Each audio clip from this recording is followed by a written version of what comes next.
A Mormon influencer on TikTok. In fact, it's known as Mom Talk. It's like a subcategory of TikTokers who share their experiences mothering and being parents. Well, she got arrested for domestic violence, which is bad.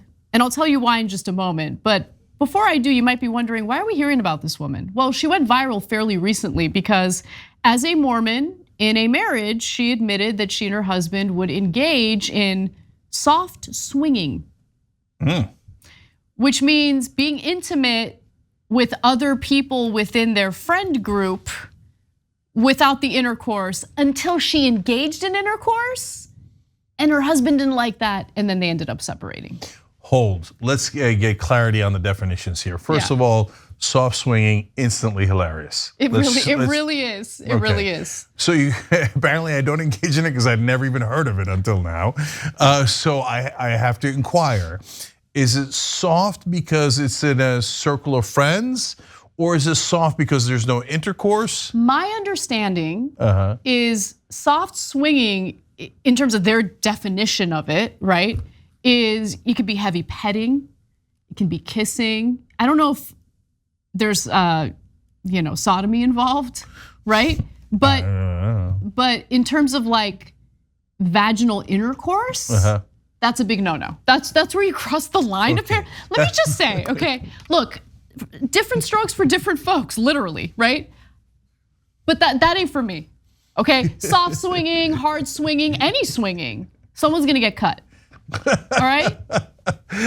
Maybe they call it soft because you can't do intercourse, so that's where you go soft. But I don't know, but the idea of like, look, the swinging things, look, again, I swear, like no shaming. It is what it is, and marriage is super hard. If you guys are into it, go for it. As long as there's an open line of communication, there's an agreement, you know what the boundaries are. The problem here is the influencer, her name is Taylor Frankie Paul, she crossed the boundary. Oh, but that's what I was gonna get to. Yeah. So we'll get to her story in 1 second. But guys, I've seen 1,000 swinging stories. They all end the same. I was just playing with your wife's breasts and making out and stuff, but then it turned out we had sex. Of course you did. So ain't no soft swinging. So you can tell yourself pretty little lies. I don't get what the point of any of the other stuff is. Like the other stuff is supposed to prepare you for the finale, the grand finale, right? If there's no finale, it's just like the movie Prometheus. What happened at the end?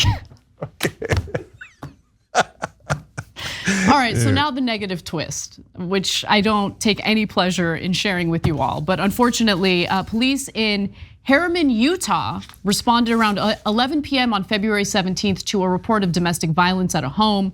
Officers said they found probable cause to arrest Taylor Frankie Paul, who's 28 years old, on suspicion of misdemeanor assault, criminal mischief, and commission of domestic violence in the presence of a child. After she was booked, police say that they found additional evidence and referred the case to the district commissioner's office. The evidence also suggests that during the incident, Miss Paul's minor child was injured by an action of Miss Paul, police said. But they did not provide any further details. And to be quite honest with you, I don't want to get involved in knowing all of those details. Sounds pretty terrible. But she and her husband have separated as a result of that boundary being crossed. So they're co-parenting, and now her TikTok influencing is kind of detailing that whole process, what it's like to co-parent and all that. Man, I gotta say, what do you do about, like, I don't know if her now ex-husband, I guess, is okay with her sharing all those details about their relationship? I wouldn't. Yeah, no. Look, this whole trying to get famous thing's a hell of a drug, and everybody in America is doing it. Let's keep it real, right? And so you're not me. Okay. Not me. I'm not sharing stuff about I share stuff about my marriage on this show, but it's like, it's not that important. It's benign. Yeah, it's very anodyne. Let's put it that way. Okay. In this case, though, they're sharing intimate details of their lives kind of in a brutal kind of way, right? So I don't follow all of her videos, and I'm not saying it's brutal as in she's like, oh, he's terrible, he's that, but like you're sharing super intimate details. It's tough to be married to someone that's in that situation, but then you start to worry, like, hey, anything I do, is she gonna say it on air, right? That's a good point, yeah. And then when your kid grows up and they watch the videos. I didn't even think about that. Yeah, so it's, guys, but you know what's gonna happen? She's gonna get more famous now. Let's be honest, okay? So she's gonna get bigger. Paul refers to herself as Mormon in her TikTok videos, saying in some that she struggles with monogamy, but is still a member. But hold on, isn't, not for the women, I know that, but for the men, isn't monogamy not even a thing in Mormon religion?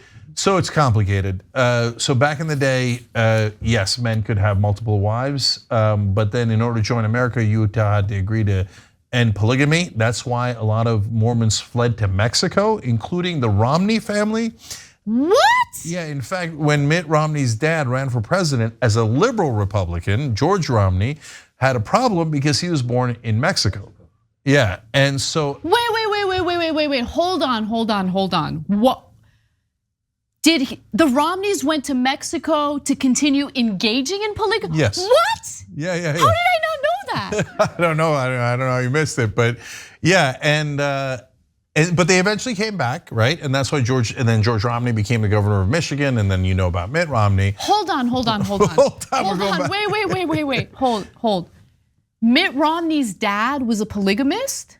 No, not necessarily. I don't know. I don't think so. It's certainly when he came back here. Why would he move to Mexico? No. His family moved to Mexico. Okay. And George Romney moved back to America and then became the governor of Michigan. So Romney's grandfather was a freak 7 days a week? Probably, very likely. Wow. Okay. Wow. And here's an interesting twist. That's why even though Utah is very conservative, they don't like Trump's anti-immigrant talk, and that's why a ton of them voted for Evan McMullin in one of the presidential elections because they have a soft spot for immigrants because they were immigrants when they immigrated back from Mexico and immigrated from the East Coast to the West Coast back in, as the country was forming, obviously, as America was forming. How many wives did Romney's grandfather have? I don't know. Why would you want to have multiple wives? Or multiple anything? Like, people are trouble, man.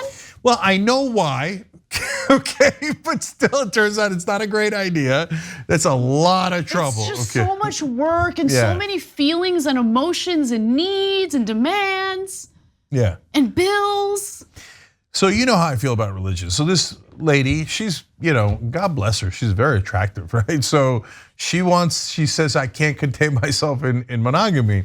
Have at it, Hoss. That's for you. That's for you to decide, and it is what it is. But look, if you're a Mormon, you also can't drink coffee and beer, etc. Life is too short, guys. Life is too short. Oh my God. A lot of Mormons and Muslim beliefs are actually weirdly similar. But okay, anyway, very cool, very cool. But no, I'm getting more information. We're getting more information, guys. No, this is insane. Okay, what are they saying, Anna? All right, our correspondent Kate has written in. Okay. Like Mitt, the Mexican Romneys are descendants of Miles Park Romney, who came to the Chihuahua Desert in 1885 seeking refuge from US anti-polygamy laws. He had 4 wives and 30 children, and on the rocky banks of the Piedras Verdes River, he and his fellow Mormon pioneers carved out a prosperous settlement beyond the reach of US federal marshals. He was Mitt's great-grandfather. Great-grandfather. Man, a lot of energy. Yeah. A lot of energy. Rocky shores indeed. Holy moly. Okay. 30 kids. Hard at work. 4 wives. Okay. That's some hard swinging there, but within the family, okay? It's all kosher according to their religion. And by the way, for this particular mom talker, so in the old days, only the guys could have multiple husbands. Why not the women? No, we don't want that, please. Okay. You guys live your weird, multi-wife life. We're not interested in multi-husbands. At least I don't think so. I don't know, ladies, let me know. You guys interested in multiple husbands? Multiple loads of laundry to wash every single day? Huh? You want that? You want that? Multiple meals to cook? Multiple toilets to scrub? No. You keep your husbands. I've already got one. Okay. We leave the story on this important hashtag. Hashtag keep your husbands. And leave mine alone, okay? Thanks for watching The Young Turks, really appreciate it. Another way to show support is through YouTube memberships. You'll get to interact with us more. There's live chat emojis, badges. You've got emojis of me, Anna, John, JR, so those are super fun. But you also get playback of our exclusive member-only shows and specials right after they air. So all of that, all you gotta do is click that join button right underneath the video. Thank you.